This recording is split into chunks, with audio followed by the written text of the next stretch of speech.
Salamat yan. Alam mo, importante yan yung mga sinasabi ng ating Kara. Tatandaan niya yan. Minsan lang yan. Okay. What's the difference?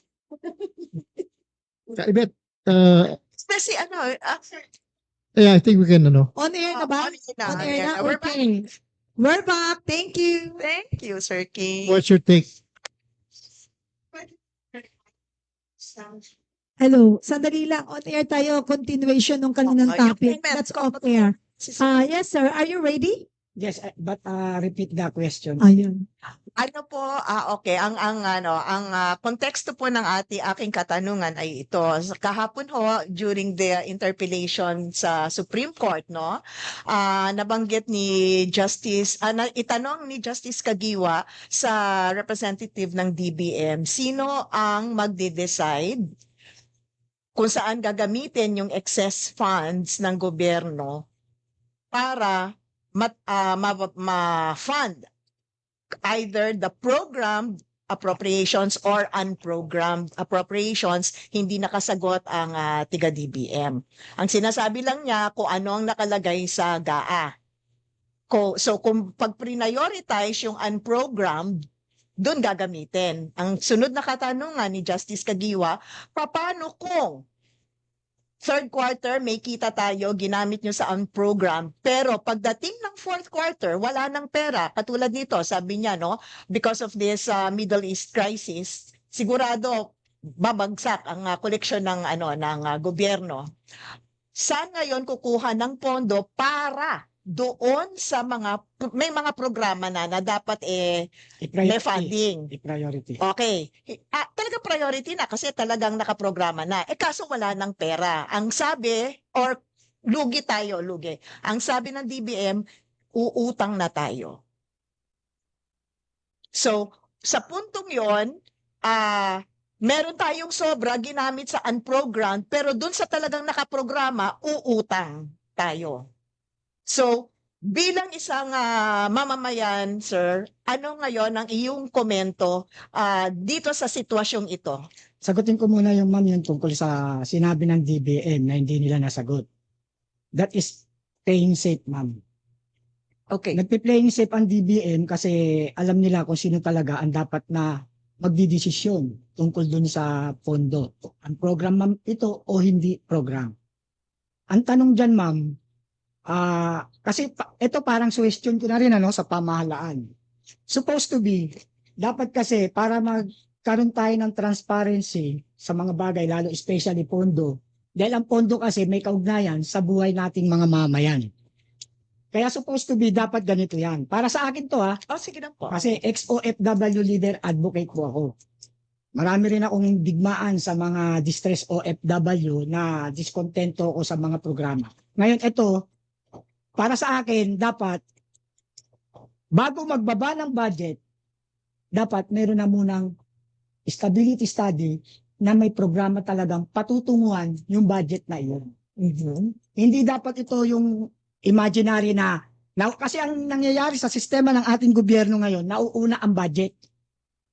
Meron talagang naka-specify na binibigay silang budget, may programa o wala, meron talagang specific amount na may budget kagad sila bawat sangay ng ating gobyerno. Na supposed to be doon nagsisimula ang korupsyon. Dahil wala naman black and white kung anong programa ba yan, pero may pondo. Kaya yung sa PhilHealth, instead na magamit ng mga cancer patients natin, ng mga kumukuha ng grant letter, bakit hindi gamitin sa tamang pondo, paggamitan yung PhilHealth? Kasi ang PhilHealth kaugnayan sa kalusugan, sa pangangatawan ng tao o ng mamayan. Pero bakit kailangan nilang kunin yun at ilagay sa treasure? Sa di ba? Dapat gamitin na yan. Hindi dapat kailangan na ito pa nga isa, may program tas at program, ano yun? Boss, medyo nawin lang natin, no? Yung tinatanong kasi ni Kaibet ganito. Alam nyo, galing po ako sa isang agency. Halimbawa, yung aming agency, yung NCSC, ang budget noon is 3 billion. Okay. Meron kaming budget plan. Ang budget na binigay sa amin is 3 billion. Meron kaming budget plan. Sa first quarter, 500 million lang nung 3 billion yung ibibigay sa amin. Kasi yun yung nakalagay na gagastusin namin sa first quarter. Yun ang sinasabi ni Kaibet kanina. Yung budget na yun na 500 million, manggagaling yun sa income ng gobyerno. Ang sinasabi niya, paano kung meron kang savings sa first quarter, pero yung sa susunod na quarter, mas malaki yung kailangan namin bukod dahil dun sa budget plan. Pero nagamit mo na yung savings sa unprogrammed. So paano mo ibibigay yung budget namin na nagamit mo na yung samantalang kulang yung kinita ngayon ng gobyerno. So yun yung sinasabi. Iba kasi yung programa doon yung problema doon sa PhilHealth. Kasi yung PhilHealth, yung batas na nag-create ng PhilHealth at saka yung UHC, Universal Healthcare Law, ang sabi doon, hindi mo pwedeng tanggalin yung pondo ng PhilHealth sa PhilHealth, dapat manatili doon. Iba yung issue nung pagkuha nila rekto nung pondo na yon. Ang sinasabi ni Kaibet, ganito yon. Yung programa po kasi ng gobyerno, yung kita niya kung ang budget natin is 5 trillion in 1 year, merong kagastusin yan na first quarter. At yung gagastusin na yon, kailangan merong kita yon. So yung kinita ng first quarter, sumobra dun sa expenditure program para sa first quarter, gagamitin niya sa unprogram. Pagdating ng second quarter, kulang naman yung kinita para dun sa mga nakaprograma, anong gagawin? Yun ang sinasabi ni Kaibet. May stick tayo sa baka nakakalimutan mo. Kami magtatanong. Kasi wag kang magbigay ng kasi sir, we need your answer. Gusto naming malaman kasi yung talagang nasa loob nyo. Wag kang magbigay ng parang suggestion or kung ano yung mo. You just answer. Kasi ito, ibahin natin. Let's simplify the question para masagot ni sir. Sir, I have heard about the issue yesterday at nakita ninyo kung paano ginisa ang isang ahensya ng gobyerno na kung saan ang sekretary ay patuloy na sumasagot sa mga katanungan ukol sa mga nangyaring mga anomalya noong taong 23, 24, 25. Tama? So, ito po yung usaping pera. So, alam naman natin at malinaw kung anong departamento yon ng gobyerno. Ano po yung pagkakaunawa ninyo ng mga lapses na naginawa nila na patuloy nilang dinidinay? At ano po ang damdamin ninyo ukol dito sa usapin at update yesterday? Ang masasagot ko kasi dyan, ma'am. Hello. Ang masasabi ko dyan kasi, yung tungkol sa pondo, supposed to be kasi yung pondo sa totoo lang, ang dyan, ang issue talaga, korupsyon. Kaya ang sagot dito sana, tigilan ng korupsyon. Korupsyon to eh. Yun lang ang sagot dyan. Kaya wala tayong makukuhang tamang sagot sa kanila. Yung investigasyon nila yan, formality na lang yan. At puro takipan lang ang mangyayari dyan. Pagtatakpan at pagtatapang. Kita nyo nga, Department of Budget and Management mismo, hindi sinagot. Bakit hindi nila sinagot? Dahil ang tatamaan nito ay mismong presidente ng bansang Pilipinas. Kaya yan ang nakakalungkot. Kawawa ang mamamayan dito dahil yung budget na pinagkakaguluhan nila hindi napupunta sa tamang proyekto. Ang budget ay napupunta sa mga bulsa lamang nila. Yun ang masaklap. Kaya ako, eager talaga ako na magsalita dahil kinikengkoy lang tayo ng pamahalaan na ito. Tayo ay pinaglalaruan lamang nila. Hindi katulad nung pamamahala ng Pangulong Duterte na talagang nandun ang transparency and accountability. Si Ridon, bakit ba natanggal si Ridon? Dahil sa over expenses. Protective ang budget nung panahon ni Pangulong Duterte. Hindi niya ina-allowed. Kasi siya ang final signature dyan eh. Ang Pangulo. Bakit hindi nasagot ng DBM? Bakit hindi nasagot tungkol dyan sa program and program na yan? Tapos sasabihin, nagamit na. Ang tanong, nasaan? Anong proyekto yun? Dapat submitted. Dapat deklarado. Hindi sila lang nagkakaalamanan tapos may budget, ang lalaki, trilyon-trilyon, pero wala namang pagbabago sa ekonomiya ng bansa. Wala namang pagbabago na nakikita ang ospital na pinagawa. Yan ang panahon ni Pangulong Duterte, pandemic, nabuhay tayong lahat. Okay. Oh. Okay, sir. Wala po sa akin. I feel you. Pero, okay, ibigay naman natin yung floor sa iba. At may share lang po ako tungkol sa post ko. Yung post ko kasi, Ano po yung post nyo? Wala kami idea sa post nyo, sir. ano ko lang. Tuloy natin yung program, ha? Kasi, Itong, yung usapin kahapon, we need to stick with the issue. In fact, yung sinasabing hindi makasagot, nakasagot naman. oh, So what do you think yung answer niya ba talaga? Sa inyo, tanongin ko kayong lahat. Is it convincing? Is it, nararamdaman niyo ba yung kanyang pagiging honest sa kanya o nangangatal siya o nagdadalawang isip at hindi niya masabi at mabanggit kung sino talaga? Kasi lumalabas doon, she is the alter ego of the Hindi lumalabas. hindi lumalabas. tama. Kasi sa amin kasi, we are official kami before, kasabayan namin yan. The weakest defense that they can do is denying denial. Right? So the people knows more than yung mga alam nila at not all the time mapapaikot nila ang tao sa ating bansa. Ang katanungan ko lang po, naging ano ba kayo? Dismayado ba kayo or satisfied ba kayo sa nangyaring anong tawag sa doon? Pagdinig. Pagdinig kahapon at nakikita natin yung paninindigan ng Korte Suprema. Korte Suprema Mga na maestrado. minsan ay miniliit nila at hindi pa sila nakontento sa pangmamaliit at ginawa pa nilang baluktutin ang batas na talagang isang panganib yan para sa ating bayan na mas lalo tayong manawagan ng paninindigan dahil kung ikaw mismo hindi mo kinikilala ang batas, nasaan na ang batas ng sambayan ng Pilipino? Meron pa ba tayong aasahang batas? Kaya nga ngayon, inaasahan ng lahat na huwag na kayo mag-away-away. May mga vloggers na talagang nag-grandstanding, nag-aaway, nagtuturuan. No, don't do that. Kasi sa totoo lang, na-absorb ninyo yung negativity, yung energy na hindi makakatulong sa atin.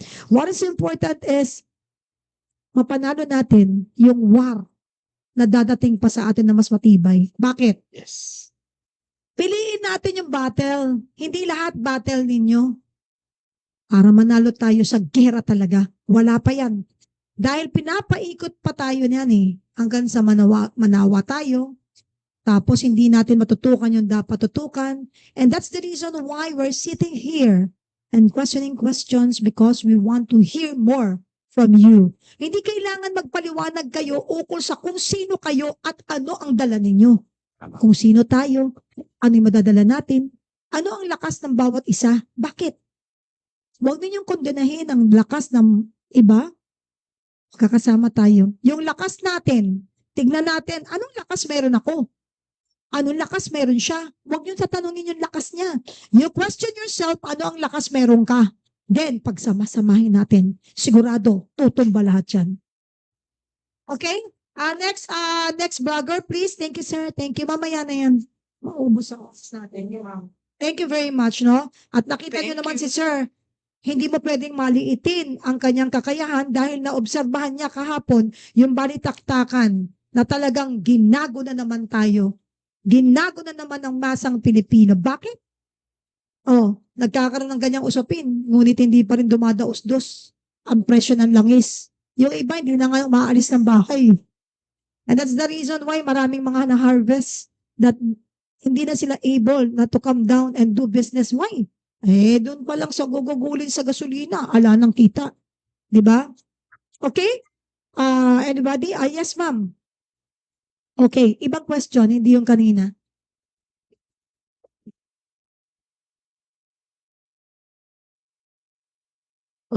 Sir. Alam mo, mahirap yung ng question The 30 What is your Vigilant take? Boys page. What is your take dun sa ngayon? Dun sa mga maliliit, yung mga corruption activities ngayon ng agencies ng gobyerno na nagpapatuloy in spite of the problems na meron tayo. Diba? Like, ang dami natin problema dun sa flood control. Wala tayong budget. Tapos meron pang ngayon, meron pang yung crisis ngayon sa langis. And yet merong mga merong mga ahensya ng gobyerno na gumagawa pa ng mga bagay para makapangurakot in stealthily, yung tipong hindi halata yung pangungurakot nila. Simple pero rock. Yeah. Di ba? So ano yung take mo dun sa ganun? Bakit kaya nangyayari pa rin?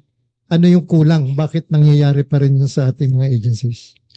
Good morning po, sir. Duterte's Vigilant Voice page po. Bilang vlogger po, individual ng mamamayang ito, para sa akin po, sir, napaka-danger po. Ang nangyayari ngayon sa bansa, nakakahiya, nakakawala po ng dignidad bilang Pilipino.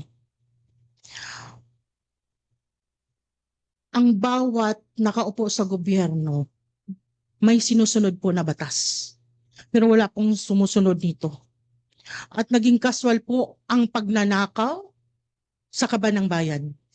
Napakasakit po sa aming damdamin dahil yung mga kandidato na dapat sana'y maglingkod ng tapat sa bayan at maging halimbawa sa bansa at paglingkuran ng tama ang mamayang ito, sila pa po ang nagpakita ng katapangan na ang pagnanakaw ay normal. Napakasakit po sa akin bilang ina kasi may mga anak ako. Anong matutunan ng mga anak ko na pwede magnakaw? Hindi kasalanan na magnakaw? At yet, wala pa rin nananagot? Masakit po bilang Pilipino, nakakahiya. At hanggang ngayon po, lahat na nagsasalita ng katotohanan na hindi tama ang ginagawa ng gobyerno at hindi sila sumusunod sa batas. At yet, tingnan nyo po, pati Korte Suprema, inaano na rin nila na mas tama sila. Natatakot po ako. Saan mag-i-end ang bansa na to? After ba nila, may bansa pa na Pilipinas? Bilang Pilipino, ano mangyayari sa atin sa future kung lahat tayo hindi nagkakaisa at hindi sila pananagutin sa ginagawa nila? Kasi nag-aaral tayo, elementary, tandang-tanda ko. Pag nagnakaw, tumataas ang ilong, pag sinungaling, pinsan ng pagnanakaw, di ba po? Kasalanan yun. Bakit sila? Trilyon na ang ninakaw ng gobyerno. Hindi sila nahihiyo. Hindi ba sila mga Pilipino? Lahat tayo Pilipino. Ang ginawa nila isang kahihiyan sa bansang ito. Sorry po, sobrang emotion ako. Ang ginagawa nila ngayon, mga nakaupo sa bansa na nagnakaw ng mali-malitang pera sa kaban ng bayan, ay pagdungis ng ating mga dangal at ang pagyurak ng bawat karapatan ng mamamayang ito para tayong ginagahasa na wala tayong magagawa. Sobrang sakit. Hindi ba sila nakukonsensya na ang pera dapat magagamit sa tamang proyekto ng gobyerno? Hindi nangyayari. Sobrang sakit. Sana maramdaman nila yun. Katulad ng pagtaas ng langis, 55 nga lang na presyo ng langis. Nakikita ko sa mga driver rap na more than 100. Pero kang pinapatay na. Ilang pamilya mapupuhay kung lahat na presyo mataas. Then yung minimum wage wala. Ano na mangyayari sa amin? Bilang ordinaryong Pilipino, hinahaman ko ang lahat na kaupo ng gobyerno. Mamuhay sila katulad ng minimum wage. Kung kaya pa ba nilang mabuhay bilang Pilipino. Palibhasa, marami silang pera kaya baliwala sa kanila yung mga busis ng nagkakaisang masa sa usaping pagnanakaw, mga korupsyon sa kaban ng bayan. Yun lang po. Maraming salamat. Kapenny. Maraming salamat, no. Siguro, nararamdaman po namin ang inyong panawagan at ang inyong nararamdaman. Sige po. Ngayon naman po, Kapenny. Oo. sorry po. Sige po, go Oo, on, please. hindi, balik ka po muna kasi gusto ko yung susugan yung yung sinabi niya ka Penny. Meron po kasi akong nakausap no, minimum wage earner siya. Siya po ay may-ari ng motor. At nabanggit ko po yung issue ng corruption na yan. Sabi ko, hindi kayat ko siya na sumama sa mga sa mga rally, no, sa mga pagpupulong para mailabas ang boses. Nasabi po niya sa akin, ma'am, sabi niya, ma'am, kahit hindi na ho ako sumama, tinitiis na lang namin yung level ng corruption dyan sa mga ganyang ordinaryong ahensya. Kung kailangang mapabilis ang papeles, maglalagay na lang kami kaysa mawala yung isang araw ng sweldo namin. So, tinitiis na lang, ano? Kibit balikat. Opo. Nakita ko kasi yung iyong emosyon at nasabi mo na casual na ang pagnanakaw. Ano ngayon ang mensahe mo dito sa naging kausap ko na katulad mo ring babae na sinasabi na okay na lang yung maliit na korupsyon na yan dito sa ahensyang ito kaysa mawala yung isang araw na wala akong sweldo? Para sa akin po, ma'am, yung paninindigan niya, opinion niya yun, pero para sa akin hindi po tama.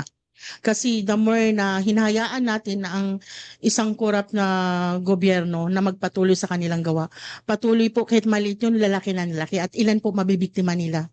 So dapat po talaga dito magkaroon tayo ng paninindigan na hindi dapat tayo magpapadala sa korap. Lalaban tayo sa korap, tapos tayo ay isang korap. Di ba po? Parang ganun yun eh. Well Kasi said. kinurap ka, alam mo, kinurap ka.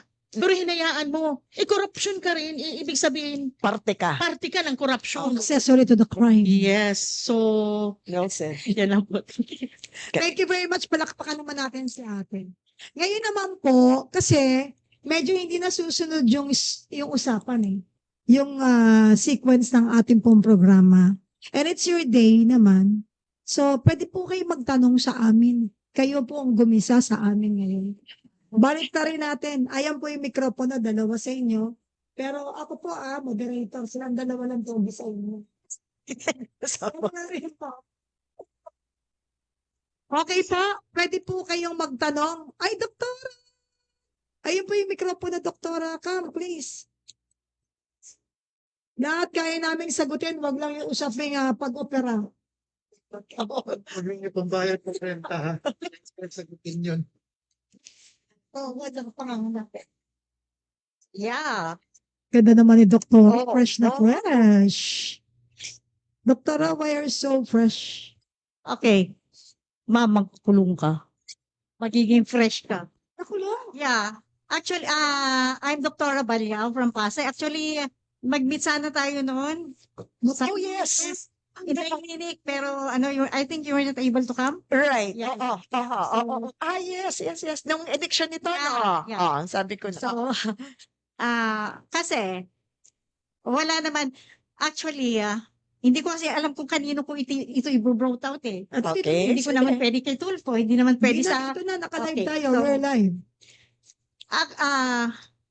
Actually, last February 24, I was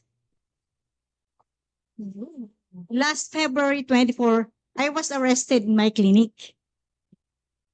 So nagulat ako, nagkli-clinic ako, then the police Paranaque came. Sabi nila, ma'am, you have a warrant of arrest. For what crime?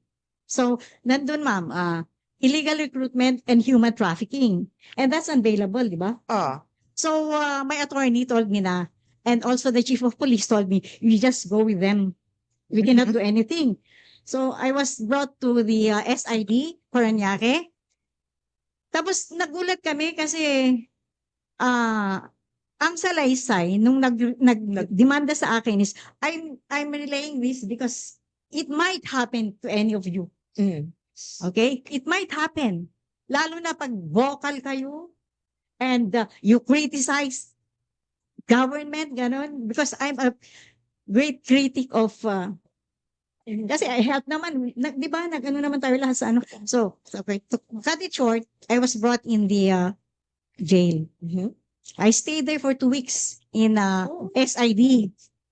Kasi I'm waiting for the arraignment. So I was brought there February 24. The arraignment is scheduled for March 16. So, yeah, 2 weeks. So I was brought there. Okay naman yung pinagstian ko kasi may mga pasyente kasi ako mga pulis sa Paranaque. Okay. Because I own 12 dental clinics in Manila. So meron akong pasyente, may mga so they know me. Mhm. So sabi nila, you have to stay here, but we have to bring you in Paranaque Okay. to, tapos sabi nila, you petition for bail. Correct. Sabi ng Rotary, so the Rotary came because I'm a president of Rotary Pasig Silangan. So the Rotary came. We will help with the bail. Mm. It's something like 4 million. Kung pwede nating ibababa yun, that would be 2 million. So the Rotary said they can help with the bail kasi naman cash bond yun, di ba? So marirecover din nila. Pero sabi ko, kasi if we file for petition, di ba, mahihiring pa yun. Mm. So it will take time. Sabi ko, sa attorney, ilaban na lang natin ang kaso. So I was brought to Paranaque. So we had the first hearing March 23. Okay. March 23 After 1 month. nag-arraignment yun. Ah. So nung March 23 walang dumating na prosecutors. Okay, so the judge scheduled the first hearing for March 23. So March 23, Walang. sabi namin, we will look for the complainants. Mm. Wag na tayong mag-rely sa pagpapadala ng summon. Kasi yung pwesto ko, yung supposedly recruitment agency is in Paranaque. Because I'm from Pasay City. Oh. But they arrested me in Pasay and brought to Pasay. Paranaque. Oh. The supposedly address is Imperial Plaza 1046. Ah. 1046 Imperial Plaza. So when the police went to Imperial Plaza, there's no 1046. It's until 1045. Mm. The rooms is until 1045. So from that nakikita mo na wala. Ah. Sablay. So mali yun. So sabi namin, we look for the complainants. Tayo na lang gumalaw. Ah. We will not wait for the justice to give the summons and everything. So my husband, my family, we paid the sheriff and we paid the NBI. They went to the house of the complainants, which is in Tagaytay and Batangas. Okay. So they were not able to see the complainants. Wala mga complainants. So that was 23. Hearing yun, walang nag-appear. So sabi ng judge, we will have it. The next hearing is on March 30. 30 na. So March 30, nakabakasyon na yung judge. Sabi ko, I cannot stay here until the Holy Week. Sabi kong ganon. So sabi niya, okay, we'll do it outside the court. Outside the court. Tapos, the judge was there. The secretary of the judge was there. The judge was in San Juan, I think. Judge Lim. So we had the hearing. Wala na naman wala. Hindi namin hanap yung complainants. Hindi namin nahanap yung complainants. So in short, wala na magawa ang prosecutor. Oh. They have to dismiss it. Kasi anong pang inaantay natin? Correct. Ma'am, excuse me kasi we have it's a Bloggers Day Mm-mm. and your issue Yeah. is very sensitive. Yes. No, you can talk to her Okay. after kasi kinain na yung oras eh. Yes. All we want is to help you I'm sorry. So because I think po nung naririnig ko kayo, this is something na illegal at planted. And nagtataka ako bakit dito mo ginawa. Thanks for your trust. yes, ma'am. Kasi Thanks for your trust. And I don't want you na kunin mo lahat ng oras for the Yes, vloggers. But we will sit down with you after. You know why? Sa umpisa pa lang kasi kinakain mo yung oras eh. sorry. Sa totoo lang, this is something na kailangan Yes, upuan Pepe, with I the understand. lawyers and we will assure you bibigyan ka namin ng justice for that. Because I think somebody from your group planted Ano eh, this. I can read talaga kung anong ginawa sa iyo, but I cannot gamble the time for the bloggers today. I'm very sorry. Ang sandali. Ang ano ko lang ma'am kasi is, pwede kasi vloggers kayo, di ba? Maging, maging vocal kayo. And it might happen to you. I think you need to tell it to yourself Yes, ma'am. because you are just vocal now. Yeah. But we will not know anything kung hindi ka naging vocal ngayon. But I'm proud to say that all the bloggers here, the certified bloggers of Kapian, is too vocal. Yes. Kaya hindi nila makakaya yan. Kaya nga sabi ko, but thanks for sharing your case, ha? And later we'll sit down. Even though that today is very, very busy day. Yes. But lahat ng bagay may paraan. We will help you. Later, okay? Kapeli? Thank you. Yes. Oo.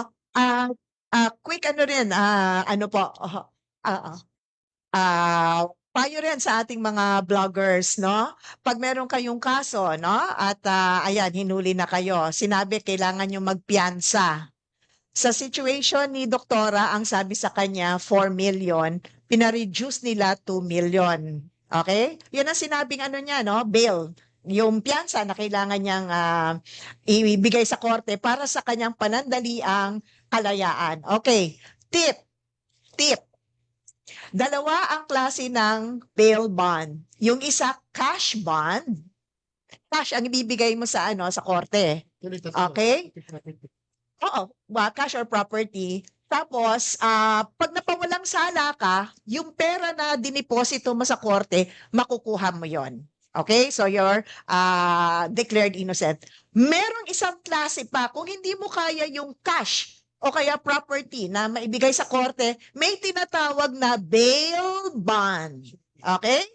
Ibig sabihin, punta kayo, at alam niya ng mga abogado nyo, punta kayo sa insurance company, merong mga accredited yan sa korte. At ang babayaran nyo lang doon ay yung premium. Let us say 2 million, baka ang premium niyan, baka nasa 10,000. Kaya lang, pag nabayaran nyo na yung premium, hindi na mababalik yan. Okay? So, tip lang yan ha, para at least, kasi protection din yan ng mga vloggers natin. Mataas din ang premium. The minimum sa insurance code is 7%. So kung 2 million, 140,000 pa din. 140 pa rin. Alam mo mga kasama, walang bayad magtanong. Oo. Pero make sure that alam mo kung ano nangyayari sa iyo. You don't keep secret as secret. Maraming sikretong kailangan ipahayag. Kasi biruin mo, 2 linggo ka, ilang linggo ka sa Yun kulungan? na nga eh. Sa totoo lang. Let's back to the topic. Kasi nawawala tayo. And yan ang isa sa ginagawa rin ng mga iba. Nalilihis tayo sa topic. Balik tayo kasi akala ko it's all about the same topic that happens po itong past week, no? Na tungkol po doon sa usapin na magkakaroon din ng pagdinig today, no? First, yung kay Tatay Digong, then sa impeachment, ano pa yung isa? Yung continuation nung sa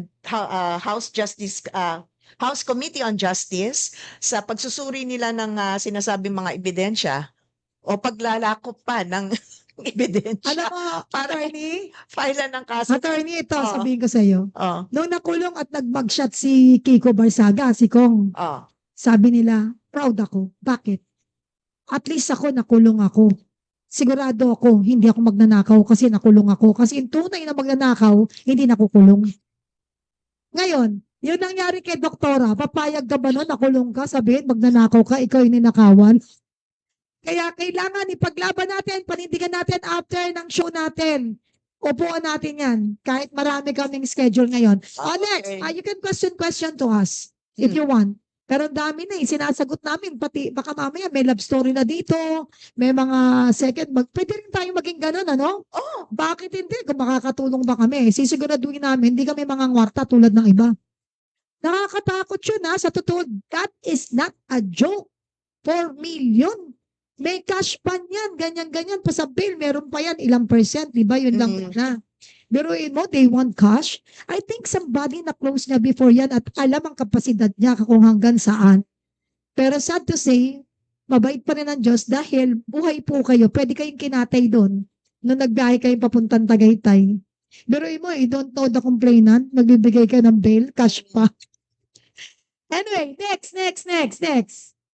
Okay, mag-question kayo kay Attorney Yvette at saka kay Kari Mar, wag sa akin. Bakit? Okay, next po. Anybody? Engineer. Second question, engineer. Mahiyain masyado si engineer. Ako na lang mag-question sa iyo, pwede? Ayaw din. Okay. Si Ems nandito?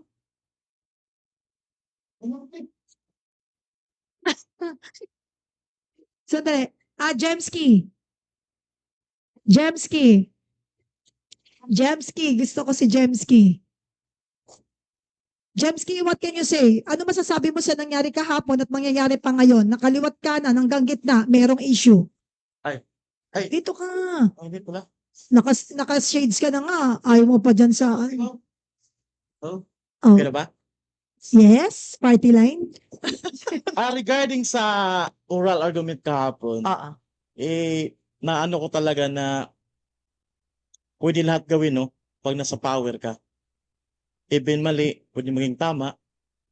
Kasi, base sa ginagawang, for example, kahapon si Justice Leonin nagbigay ng example na pwede na pala na ang Chief Justice, bago bibili, something like that, magkonsulta mo na sa something, administrator ba yun? Parang ganun eh. So, ganun na nangyari sa hearing ka. Kaya naisip ko na, grabe talaga, no? So, yun lang ang mga komento ko kahapon sa oral argument. Grabe. Kakataon, Jemski, Ah. boss, Kajem. Ano yung nakikita mong tamang galaw na dapat ginagawa nila bilang mga opisyal na kailangan na naninindigan sa tama? Ano sa tingin mo yung dapat ginawa nila kahapon na hindi nila ginawa?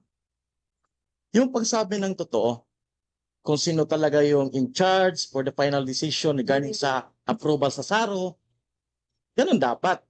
Pero kung ayaw mo masabi, even though narinig na lang mga Pilipino na alam naman natin lahat kung sino talaga ang may final decision dyan, para sarswi lang nangyaring sagot doon sa Soldier kahapon. Kajem, isa pang katanungan ha. Susugutan natin ang isa pang katanungan yan. Sa tingin mo ba, bakit sila nangingimi o nangingilag? What's the real score? Nangingilag? What do you mean? Natatakot or umiiwas? Yes. Siyempre naman, hindi ka ba iiwas kung yung napakain sa'yo, di ba? Ang mahirap yan. In other words talaga, ma'am, yung nangyari sa Soldier kahapon, nalagay talaga siya sa alanganin. Yun lang. Nalagay talaga sa alanganin. Kasi, narinig naman natin yung mga justices ayaw na nila mag-judge automatic, pero alam natin ang point ng justice kahapon, na ang point talaga nila, pwede pala yun. Hindi na ang presidente ang may final say. Di ba? Sa tingin mo, ikaw, Nakuha niya. hindi ka Nakuha niya. justice. Hindi ka judge. Pero alam mo ang kapasidad kung hanggang saan ang authority ng isang judge at ang kapasidad at authority kung hanggang saan yung pinaka-chief executive ng bansa. Opo. Right? So, what can you say about that? Mahirap na magsalita. Pero alam naman natin talaga na kung sino ang may final say regarding saan program na yan.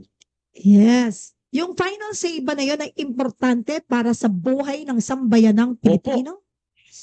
Napaka-importante po kasi it involves billions, trillions pa nga eh. Ang And big question, also it involves the life of the Filipino ang big people. question ko kasi dyan, ma'am, merong programa, may nakalaan ng budget, itinapon sa ang program, bakit ganun? Yun lang ang question ko dyan.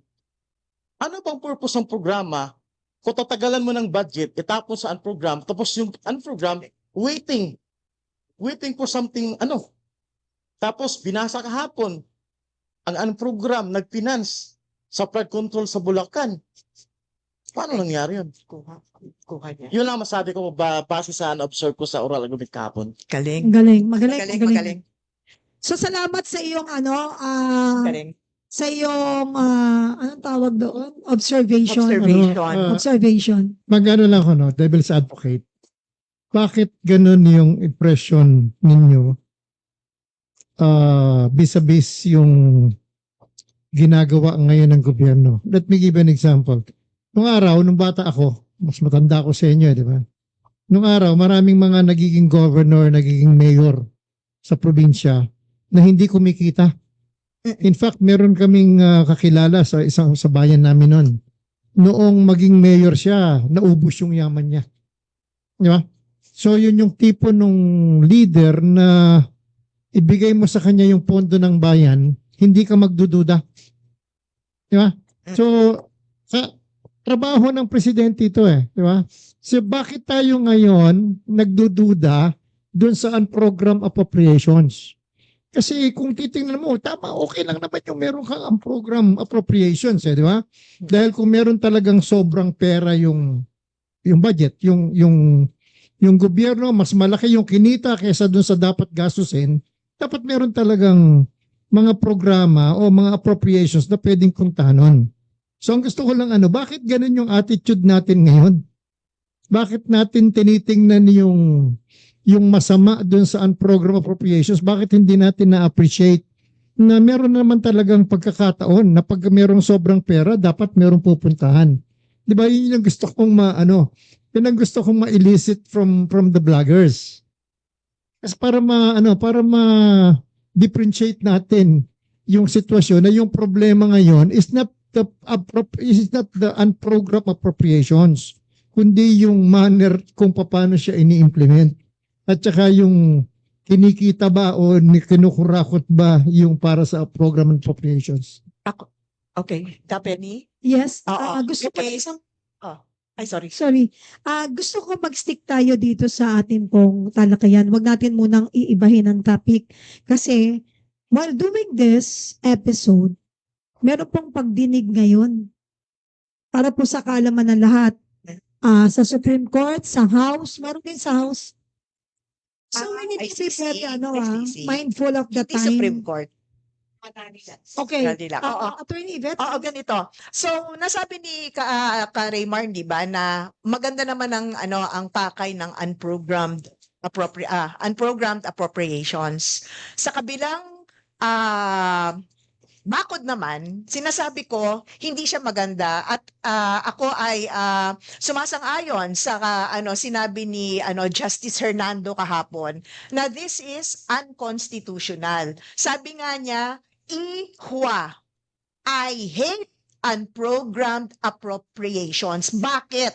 Sabi niya, dapat malinaw na, hindi ba sir, sabi mo, dapat may programa na, hindi ba? Pinaghandaan na yan, pinag-aralan na dapat yan ng NEDA, ng mga government agencies, bago mo i-propose sa Kongreso kung paano mo gagamitin yung pera at yung sources of funds.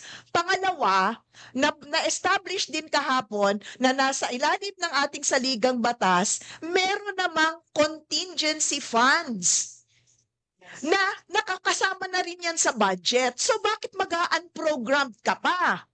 Tama? Malinaw dapat sa bawat ahensya ang programa. Kung may kulang, doon ka kumuha sa contingency funds. Pero hindi yung unprogrammed funds. Okay? So sa kabilang dako naman, hindi naman siya siya ay unconstitutional. So, dalawang magkaibang panig, isa pabor, isa hindi. Ano ang inyong komento? Bloggers.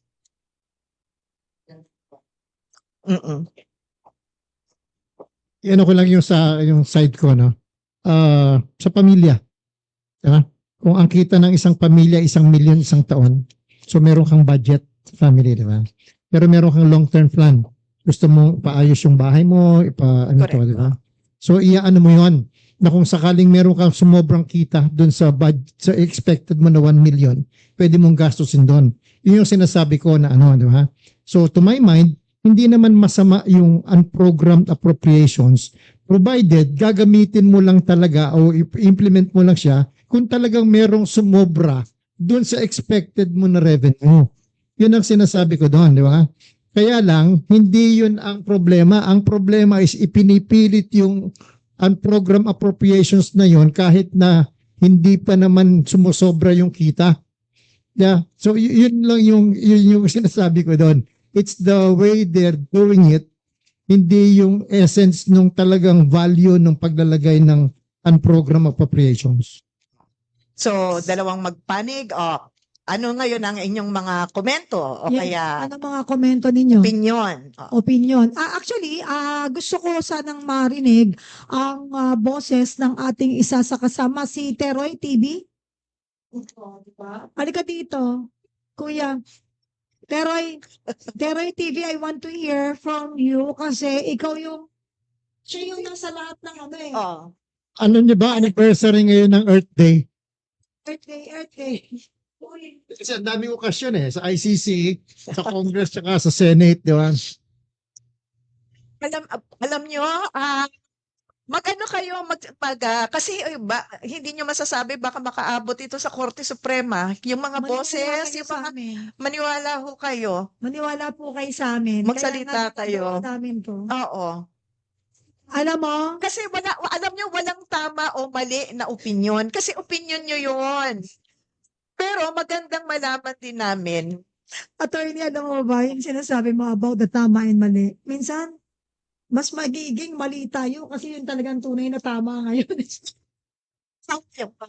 Sinasabi nila, salamat, nakulong ako, na mag-shot ako kasi sigurado ko hindi ako magnanakaw dahil ang magnanakaw nasa Congress. Hindi ako sabi. CTTO.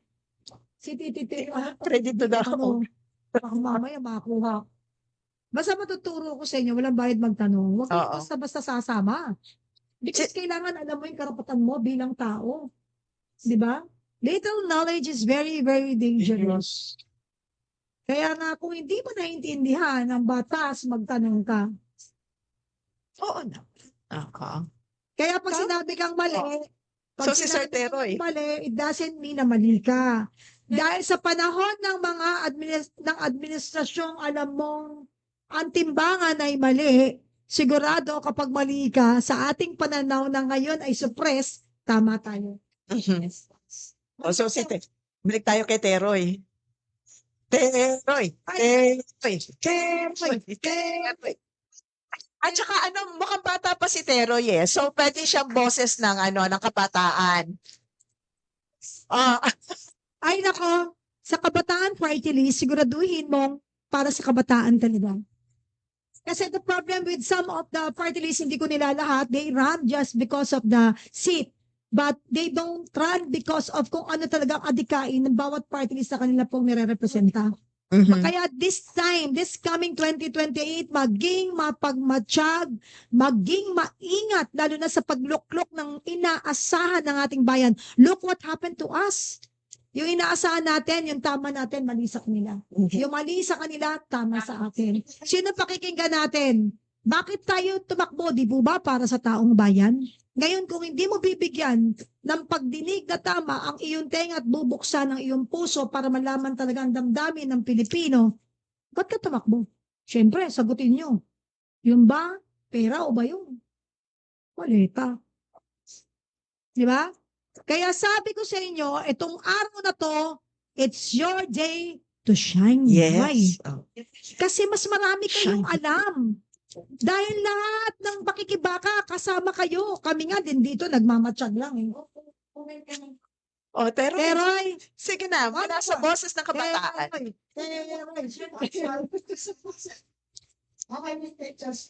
Sige na. You speak. Let him talk because I want to listen I want to hear his voice.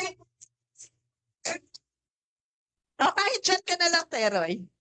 Diyan ka na naman. Tukso. So, Teroy, ang ano lang naman namin tanong, karapat-dapat ba na kasama yan sa yung unappropriate, unprogrammed appropriations?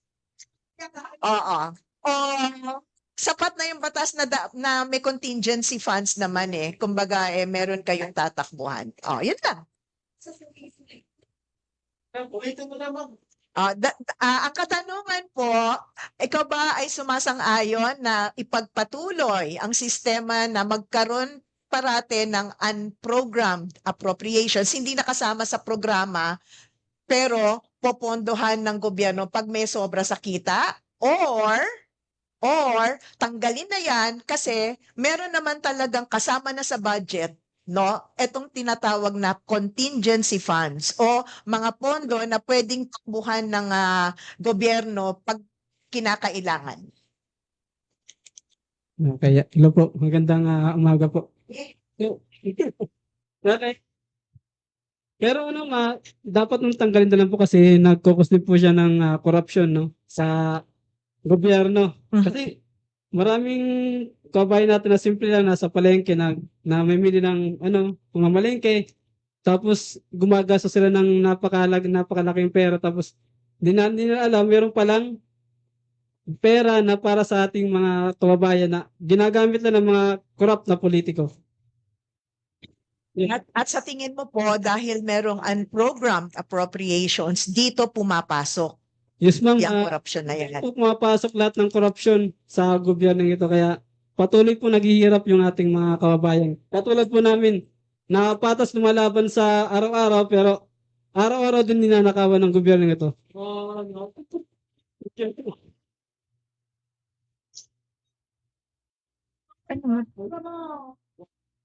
Karamihan ng mga tahimik at saka karamihan ng mga vloggers talaga. Yun ang malalim eh. Ito. They cannot speak on the spot. Mhm. They cannot speak on the spot. Hindi nila hindi nila kayang magsalita. But, kaya ako pinagsasalita si Teroy, si Kateroy, yung Teroy TV. Ano yan eh?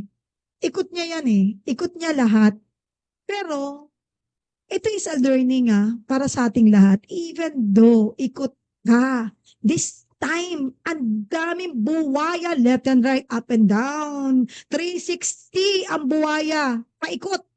Kaya even though na before we cannot talk, we cannot speak, we cannot express ourselves, yun nararamdaman natin, this time kailangan sama-sama tayong sumigaw. At iwagay-iway. Alam mo kung bakit? Kundi patuloy tayong gagaguhin, uuto-utuin, papaikutin. Tingnan mo, ang dami na namang issue. Nawala na naman talaga yung tunay na issue na nagpasabog talaga kung gaano sila kakawatan ang flood control issue. Di ba? Sa totoo lang, Kateroy, you can sit down. Thank you very much. Thank you very much for your trust. Dahil napagsalita ka namin, palakpakan, nagsalita din si Teroy. Ngayon naman, gusto ko marinig si T. Ano nga name mo sa Si Sel kasi is a friend, matagal na. Pero, alam mo, sobrang tapang niya eh. Mag-express ng mga damdamin sa vlog niya. And sila kasi, lahat ng vloggers ka, Yvette, may kanya-kanya pong style. Yung isa, katulad ni Ka Warren, nawawala dito. Meron siyang, umiikot siya sa buong NCR. Tinatap niya yung damdamin ng tao, kung sino yung gusto ng tao. And walang reservation, talagang pinapost niya kahit hindi gusto yung gusto niya. And that is very important. Doon yung malalaman talaga kung sino ang para sa bayan at sino ang gusto ng taong bayan. Kaya ngayon mga kasama, etong si Sel, ibang diskarte nito.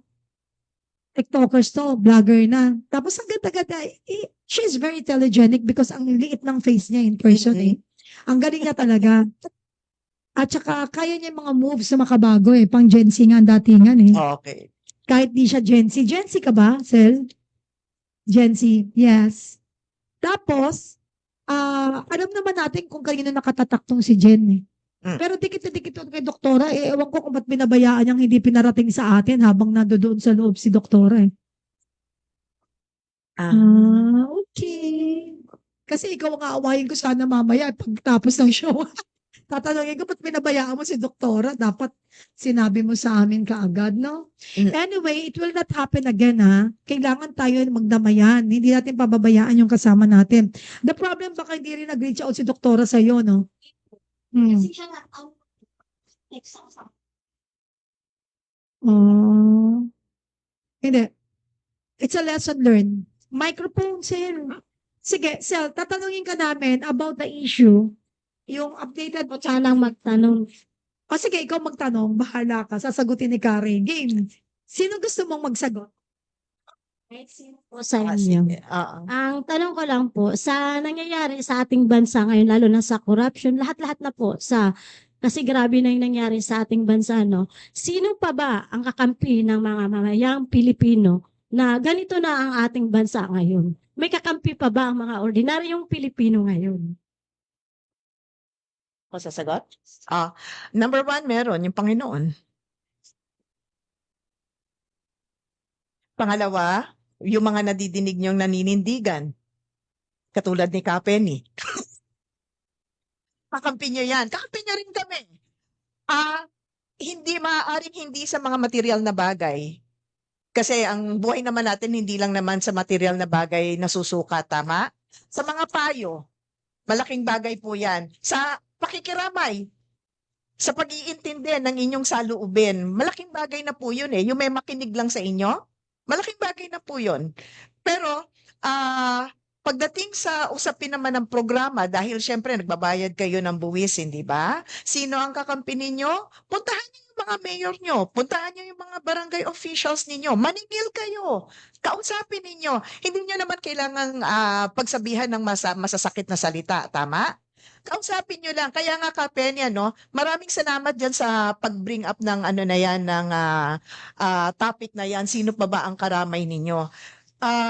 It brings to my mind, dun sa isang grupo ng kababaihan ng mga leaders na inanyayahan dito ni Kapeni. Hindi ko na sasabihin, Kapeni, ko anong syudad. Pumunta ho yung usapin dyan sa pagpirma ng impeachment. Yung representante nila pumirma sa impeachment. Alam niyo kung ba ang paliwanag nung representante, kasi pag hindi ako pumirma, matatanggalan kami ng akap, tupad at lahat ng ayuda. When we ask etong mga grupo ng kababaihan, kinonsulta ba kayo ng inyong representante? Alam mo, sabi niya, hindi po. Mga leaders ito eh. Pero kung sakaling pinulong kayo at kayo ay kinonsulta, ano ang sasabihin ninyo? Alam niyo sabi? Sasabihin namin sa kanyang huwag kayo pumirma. Against dyan sa huwag kayong pipirma dyan sa pagsuporta sa impeachment ni VP Sara. Hindi na baling mawala yung ayuda, pero sana man lamang kinonsulta kami kung ano ang aming saloobin. Kaya nung tinanong mo, sino pa ba ang kakampi nyo, singilin mo yung mga naluklok sa pwesto kasi sila dapat ang iyong kakampi simula sa barangay. Actually, naranasan ko kasi sa barangay. Okay? Yung wala ka nang matatanggap dahil nandun ka sa kabila. Pero walang kinalaman yun dun sa question mo di ba? Okay, let me give you Kahapon, nasa Iligan ako. Siguro nag-grab ako 4 or 5 times. Meron akong suot na PDP. Yung t-shirt ko is PDP.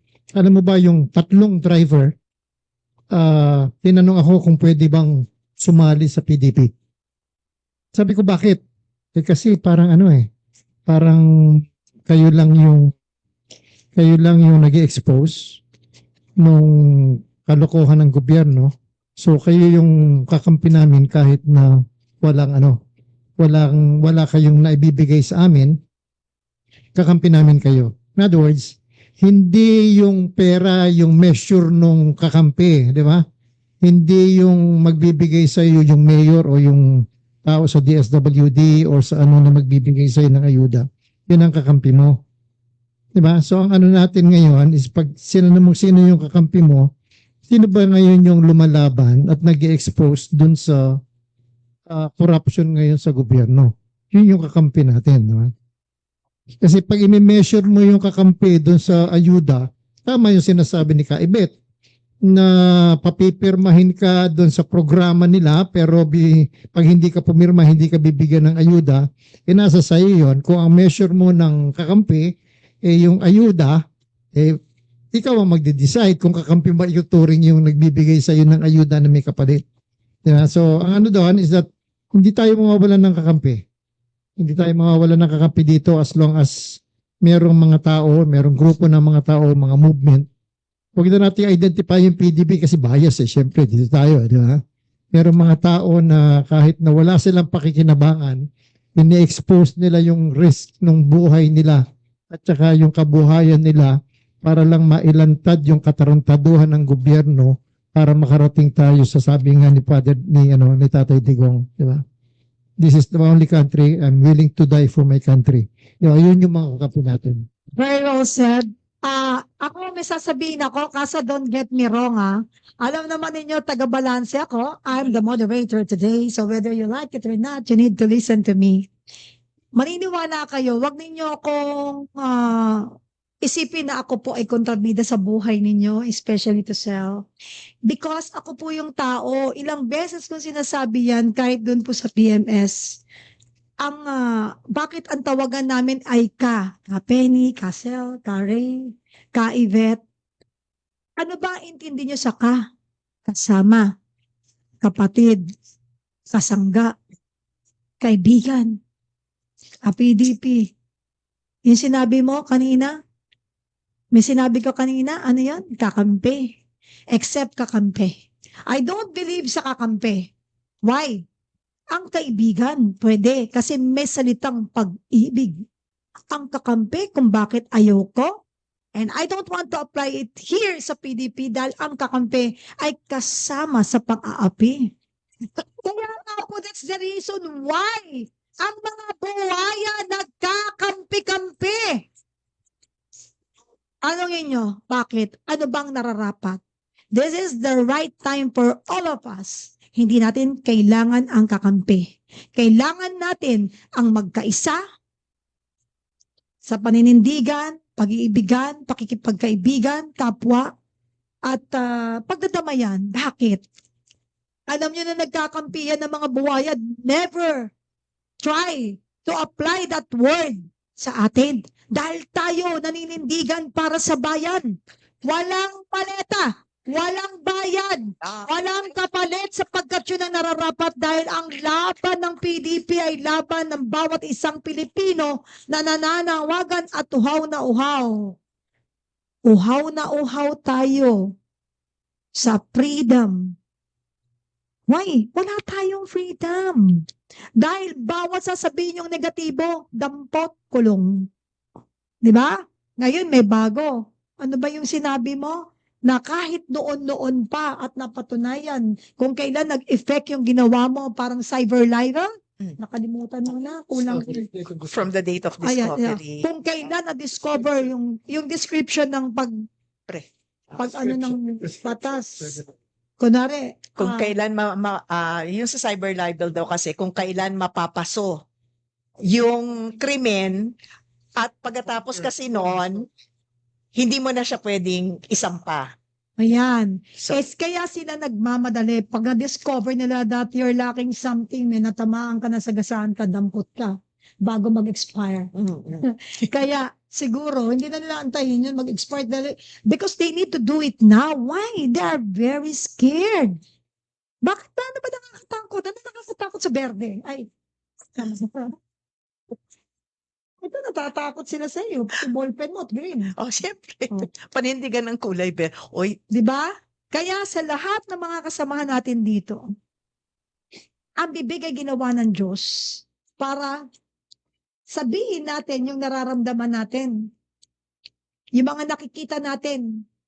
Yung mga nangyayari sa ating paligid, lalo na pag sa usapin ng pang-aapi, hindi natin yan papayagan ma-welcome. So, yung kakampi, di natin kailangan ng kakampi.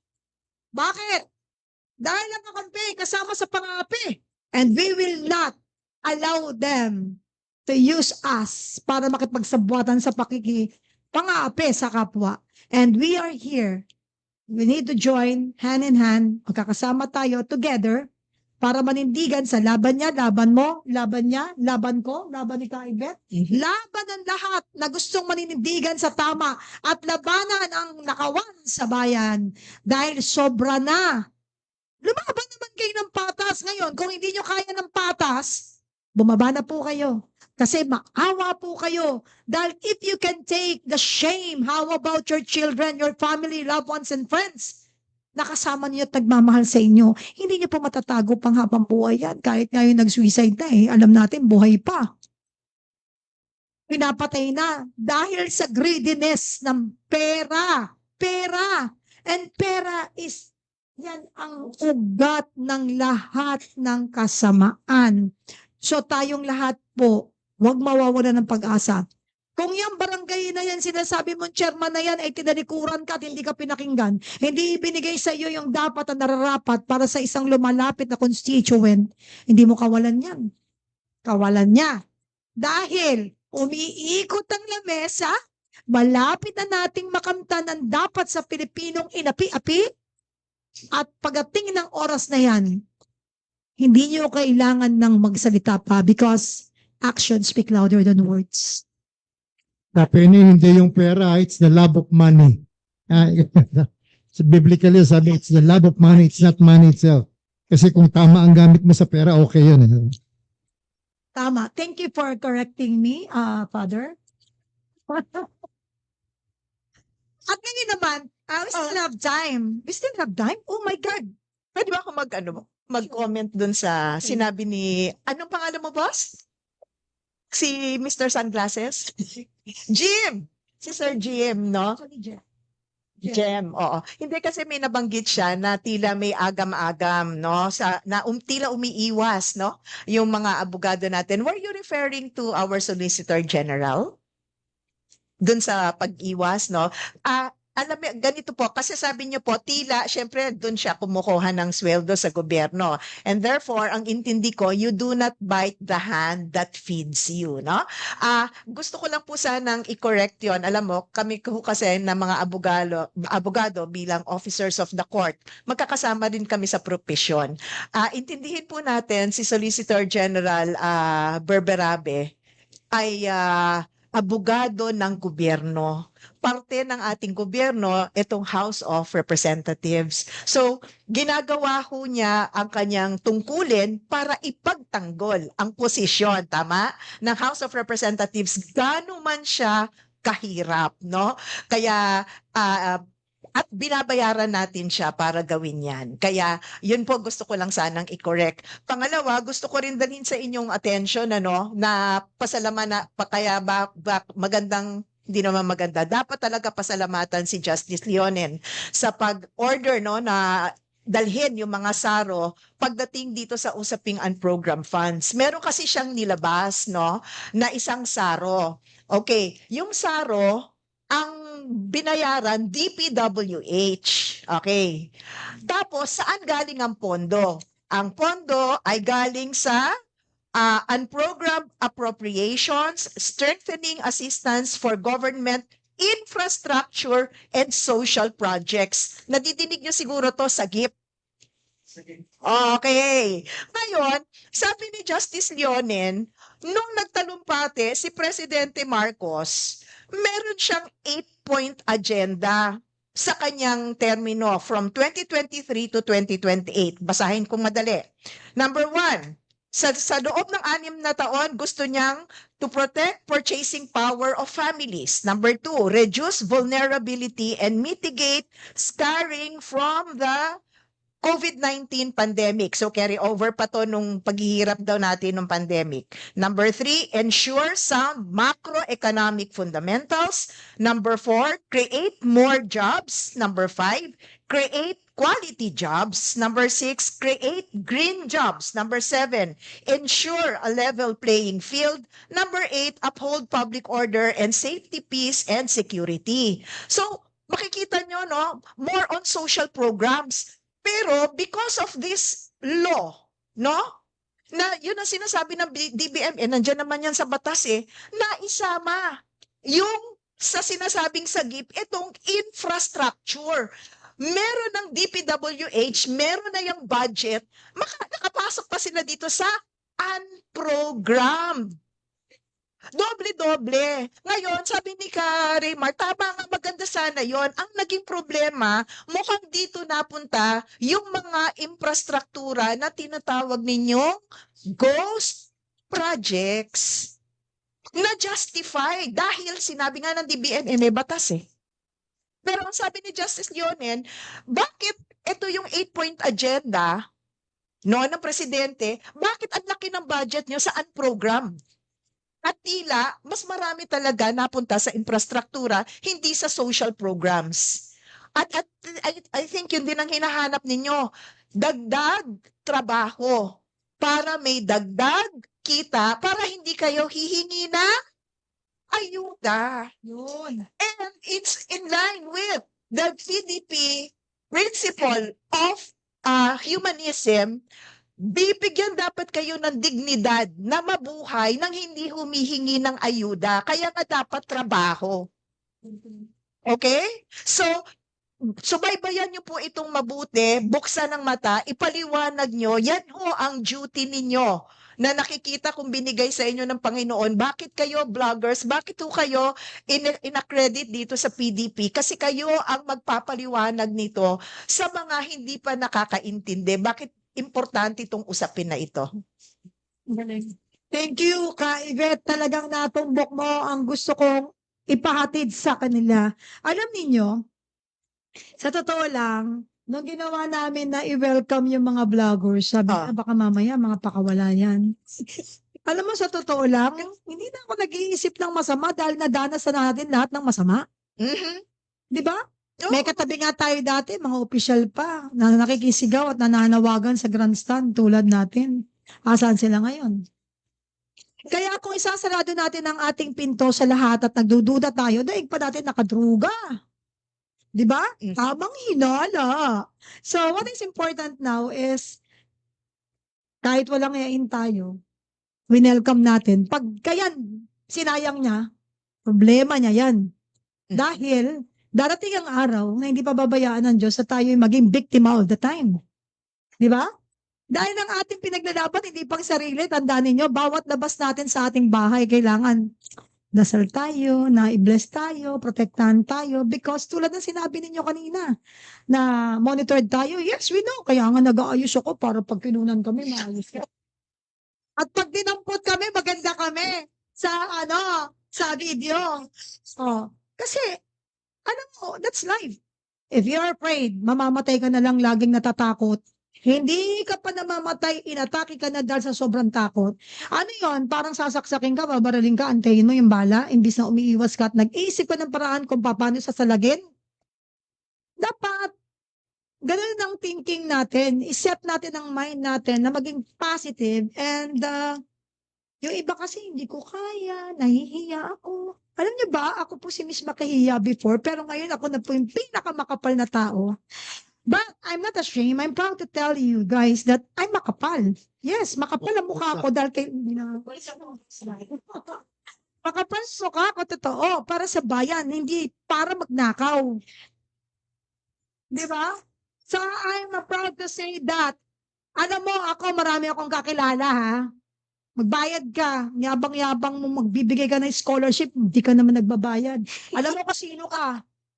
Sa totoo lang, gagawin kong platform to in front of all the vloggers. Malapit ka ng pangalanan, magyabang ka pa sa social media that may scholarship ka, may utang ka nga hindi ka magbayad. Gagamitin mo pa yung scholarship para ma-aprobahan ka ng mga testa dyan para magkapera ka. Excuse me, ginagamit mo pa yung kamang mga na ibang tao at pagiging mahirap nila para yumaman ka, no? Wow. Excuse me. Huwag niyo po iboto yan. Tatakbo po yan, mga kababayan. Ang clue? Ha? Ang clue. Isang pitik na lang lalabas na yung mata niya. Yun ang clue. Si Matar. Anyway, I don't want to name names kasi kailangan CTTO at DO mano. Ay, Ka-Penny. Kaya ko po harapan wag na lang dito. Ka-Penny. Nandyan sa usaping pagkampanya, no? Hindi ba yung wag iboto? Kasama ho yan sa pagkampanya, yung wag iboto. Alright? Hindi yung iboto nyo lang. Dalawang Kaya campaign. dalawang campaign, negative Oo. and positive. Yes. Oo. Para maging balanse, iboto ninyo. Kung tanga kayo, wag nyo iboto kung ayaw nyo mabiktima. O pwede ba yan? Para balanse. Sinabi kayo, wag nyo maboto. Pasensya na. Mukhang nalito lang.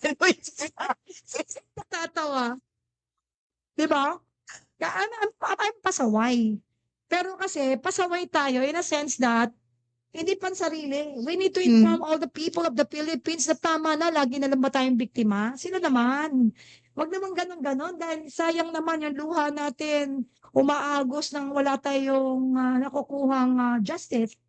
And kung hindi mo kayang ibigay yung justice sa sarili mo, i-share mo na lang sa tao yung ano ba yung meron kayong pinaglalaban, baka makatulong kami. Kasi kung ikaw ay nahihiya para it's all about yourself. Di ba sometimes na nahihiya tayo, pero pag tungkol sa ibang tao, Tapang-tapang mo. tumabi sa'yo. Di ba? Pero pag sarili mo na, Pag sa sarili, siguro yun ang nangyari kay Doktora, hindi niya sinabi. Kasi sa sarili niya yun. inano lang niya, sinarili niya. Siguro.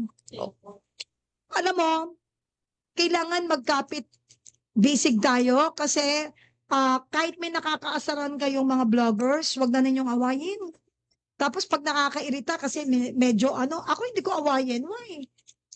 Sayang oras. Admission tayo, wag na tayo yung iba naman nagpabayad, sa totoo lang, kasama nyo rin. Hindi ko na nasasabihin kung sino yan eh. May mga nagpabayad na trolls, kasama nyo rin yan, pero ang pinaglalaban nila, pagbayad na, balik na rin yan sa atin.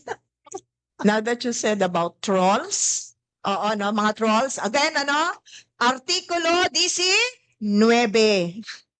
Hindi 18, 19.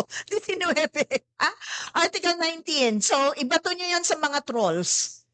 Tingnan Okay. nyo. Pwede bang ilatag mo yung artikulo? Ano po yan? Article 19 sa Civil Code. Sige po. Every person must, in the exercise of his rights, yung troll, hindi ba? Exercising yung right nila to free speech, tama? So, every person in the exercise of his rights and in the performance of his duty, act with justice, give everyone his due, and observe good faith. Naku naman, ang galing. Nandyan ba yan? Yung mga katangiang yan sa isang troll?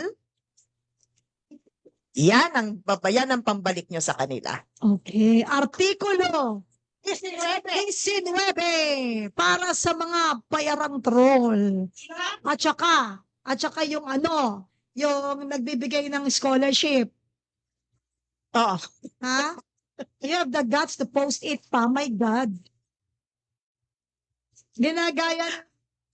Ganito at ang event. Yung mga vloggers natin ay salute. Kasi, nga. alam niyo ba madami kayo? Sobrang dami nyo dapat today. Kaya ang ginawa namin, late namin, pinost kanina kasi ina-avoid din po namin, makikita namin talaga kung sino talaga yung pumupunta talaga dito without yung announcement. Oo. Kasi it's our way hindi naman kami ganun ka-insecure that baka walang pumunta. Okay lang, naka-live naman kami, makikita naman kami at madidinig kami ng taong bayan. But still, from the bottom of our hearts, talagang nagpapasalamat kami sa oras, suporta na ginugugol ninyo. Sa totoo lang kakaiba kayo, walang bayad ko. Baka sila pa magbibigay sa atin. Oo. Grabe. Pero ayun mag-lunch tayo together. Okay. So, dyan po, no? Closing We'd naman. like to, we'd like to request to appreciate yung programa na itong Kapihan sa PDP. No? Marami sa mga nagiging guest dito, mga politiko. So, pagkatapos ng 2028 elections, kung tatakbo sila, ano man yung kanilang sinabi dito, meron silang pakinabang because merong exposure. Diba? But more than 50% ng mga nagsasalita dito, walang political inclination. Hindi ko alam yung dalawang kasama ko, pero ako, wala akong balak na maging kandidato. Hindi ko alam kasi kung may balak silang maging politiko sa 2028, di ba? Ako personally, wala akong balak na maging kandidato. And I'm not even hoping na magpapasok ako ulit sa gobyerno after 2028 because 68 years old na ako noon. Di ba? So what I'm saying is, marami tayong kasama dito na yung ginagawa natin, not because we're expecting something. Di ba? So ang ano doon is that, bakit natin to ginagawa? Because sabi nga ni Digong, I love my country. I love the Filipino and the Filipino is worth dying for. Ang ano ko lang dyan is that whatever we do, let's use yung principle na it should always be GPG, GPNP. It should bring the greatest possible good for the greatest possible number of people. Diba? So hindi na yung personal. Kasi kaya umiiwas ako pagka yung politiko yung tatanungin ko, di ba? Yung mga kakandidato sa 2028, siyempre bias yan. Kaya nila ini-expose yung masama ngayon sa gobyerno para kunyari separate siya, di ba? Ako yung magko-correct niyan. So ang inaano natin is yung like this time ngayon, kayong mga vlogger, kami na wala namang political ambition and we don't expect any position after unless it's talaga accidental lang kung minsan yan, di ba? So we're not doing this. Hindi kami nagpupunta. Pupunta kami ng Iloilo, galing ako ng Iligan. We're doing this for the party, not because merong babalik sa amin, but because we want the greater good for the greater number of Filipinos. Ganda ng sinabi ni Kari. Kari, you can question to attorney because she is not running also position. No, I'm not. Question. Ano kung tatakbo ako? No. Maglalakad na lang ako. Alam mo, that's the reason why we are so mayabang eh. Mayabang in a sense that we can face people, we can question, we can answer or reply to your question. Why? Because wala po kaming hidden agenda. Correct. Andito rin po kami tulad ninyo dahil kailangan may umupo at magtanong dahil ayaw nyo umupo dito at sagutin at balansin yung mga usaping dapat madinig talaga ng mga nasa bahay. Alam mo nung araw nagkaroon ng pagpalit ng pwersa ng liderato? Maririnig mo doon, di ba, unang-una, ayan na, may rally na sa EDSA, lumulusog na sa Praso, ganyan-ganyan. Meron mga nanonood sa TV, ito totoo to ha, share ko sa inyo. At isa dyan yung nanay ko. Oh. Ano? Sabi sa TV lang ang ano natin, walang vlogger, wala tayong cellphone. Nood kayo na nood ng TV dyan, nakaupo lang kayo dyan. Ayaw nyo lumabas kayo, makinaho kayo para sa bayan. Ganun ang panawagan. Alam mo, nung kakainan ng tanghalian, nawawala nanay ko. Tapos naka-live na nilulusob na nasa loob na sila ng palasyo. Si Pamay na. Tapos maya-maya kasunod, yung kapatid ko, ina-attack siya, baka, talagang, yung nanay ko, siguro sa kanya ako nagmana. But, hindi tayo aakyat sa gate. Kasi, hindi. Because there are many ways to stop yung evilness eh. Iba na ngayon, makabago, at saka nandiyan ang vloggers, yeah. Ngayon, we still have 30 minutes, Attorney Yvette. Gusto mo ba ipwersa natin or 15 minutes? Okay? Last 15. Siguro, sa lahat ng mga nandito, no? Sa lahat ng mga nandito, may nagsalita, may nangingiming magsalita, may nahihiya, may gustong-gustong magsalita.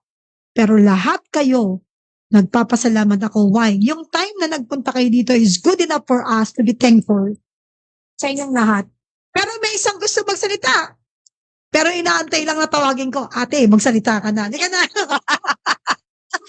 Hello po, good morning po sa ating Good lahat. morning. Hindi naman to question. Parang gusto ko lang pasalamatan ang bumubuo ng lahat ng kapihan sa PDP kasi napapansin ko kasi talagang sinusuyod nyo hanggang baba, pumupunta kayo sa grassroots. Yan yung tipo na gustong-gusto talaga ni Tatay Digong na bumababa talaga kayo sa baba para naramdaman ng sambayan ng Pilipino kung gaano ba talaga ang PDP kaseryoso na umadapt sa kagaya natin na sa mga nasa baba sa grassroots. Kaya yun po yung gusto ko lang ipabati na nagpapasalamat po ako sa PDP na bumababa kayo sa grassroots kasi yan ang gusto talaga ni Tatay Digong.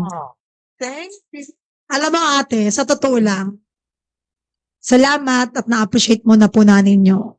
Dahil naniniwala po kami na para maging isang tunay na leader ka at maipadama mo ang tunay mong pagmamahal sa bayan, piringan mo ang mata mo.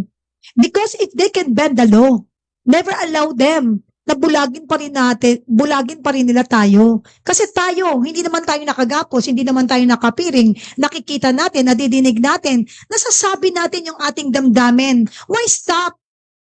Kailangan, marami tayo, mas palakasin ang pwersa, wag awayin ang kasama, magmahalan, magkapit-bisig, magkaisa dahil dapat lumabas dyan, iisa lang ang adhikain natin. Nakaupo kami sa harap nyo, nakaupo kayo dyan, bukas makalawa, kayo naman nandito, kami naman nandyan. Nothing is permanent in this world. Ang permanent na lang dito ay ang Change. actually, law.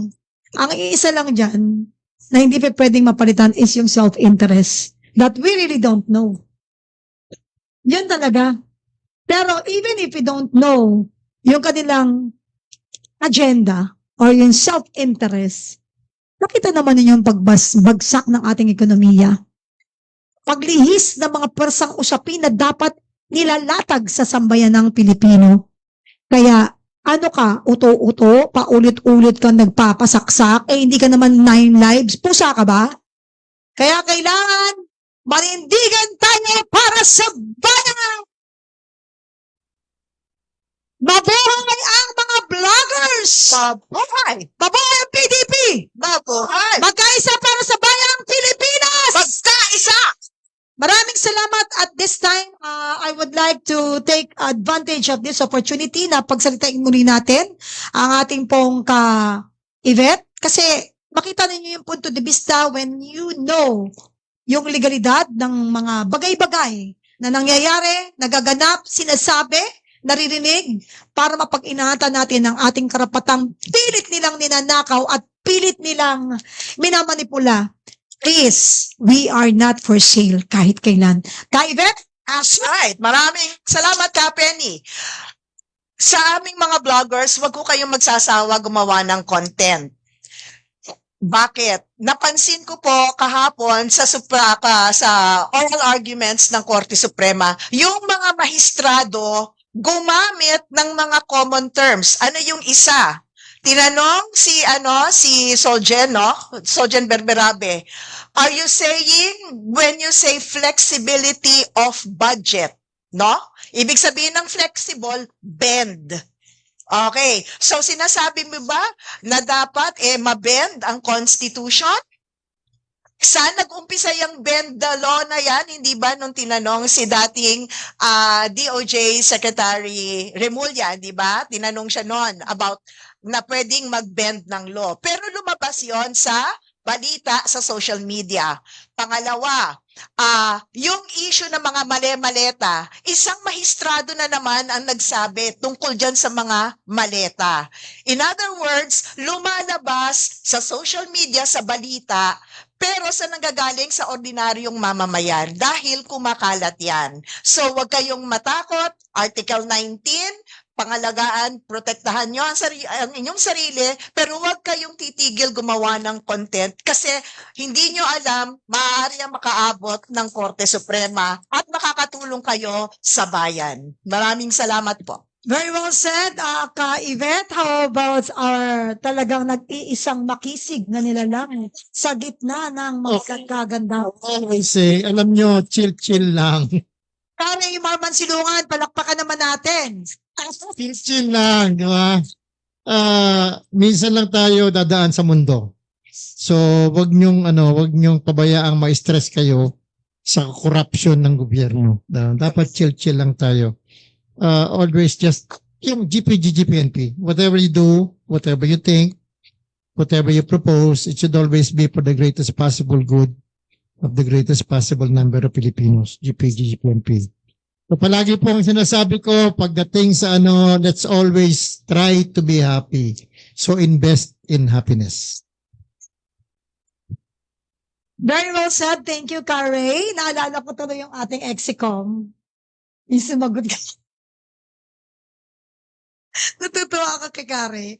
Thank you very much, Kare. Alam niyo, sinabi niya, wag nating, kasi minsan we are a good people naman, lahat tayo.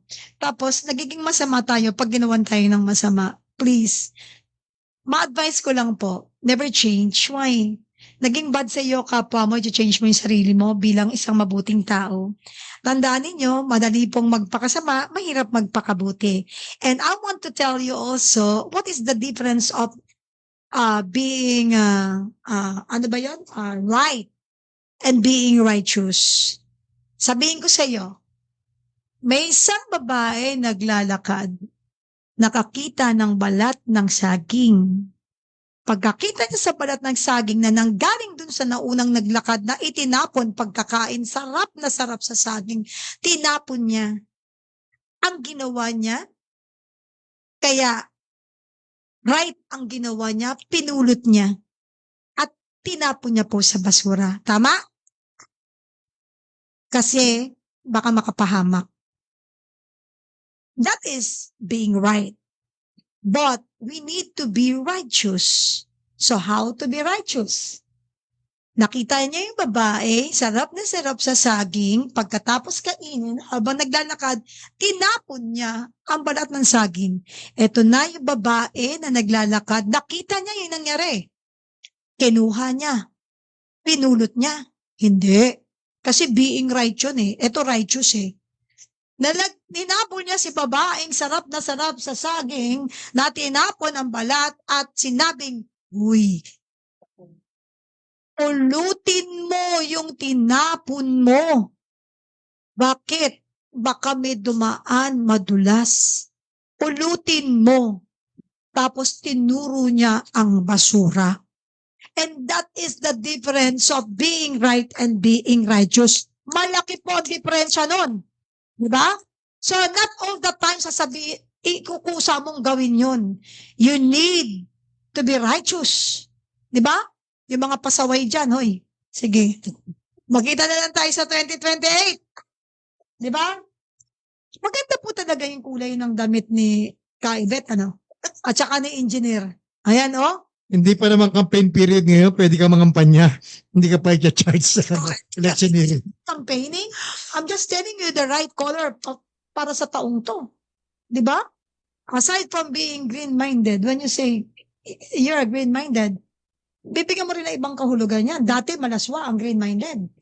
But when people say that you are green-minded, it means that you are intelligent and bright. Or pro-environment. And we are still celebrating the Earth Day. And when you say Earth Day, green din yan. Di ba? Oh. Kaya sa lahat ng ating mga amigo, amiga, mga naggaganda at nagkikisigaw, mga vloggers na atin po talagang tunay na kasama at kasama, ngunit hindi kakampi. Daghang salamat po sa inyong lahat. At kita-kits ulit sa susunod. At wag po tayong aalis dahil meron pa pong programa na susunod. At syempre tulad ng ating napag-usapan at napagkaisahan, sabay-sabay po tayong manananghalian today. And thank you and Happy Vloggers Day today. Happy Vloggers Day! Salamat po at mamaya may ibibigay po na token po si Kaivet. At syempre sa lahat ng mga nag-BMS na PDP members na, kasapi na po ng PDP ng mga vloggers, meron po kayong matatanggap na basihan para mapatunayan kayo po ay tunay at lihitin mo na pong PDP. And I think we will be staying here after 5 o'clock p.m. Kaya nyo? Marami pong ganap and please, yung susunod na activity, please support them. May taking po yung iba't ibang mga grupo that please, kayo na po mag-spread ng news sa ating mga kababayan. Again, mabuhay ng PDP! Mabuhay! Daghang salamat po. May God bless us all.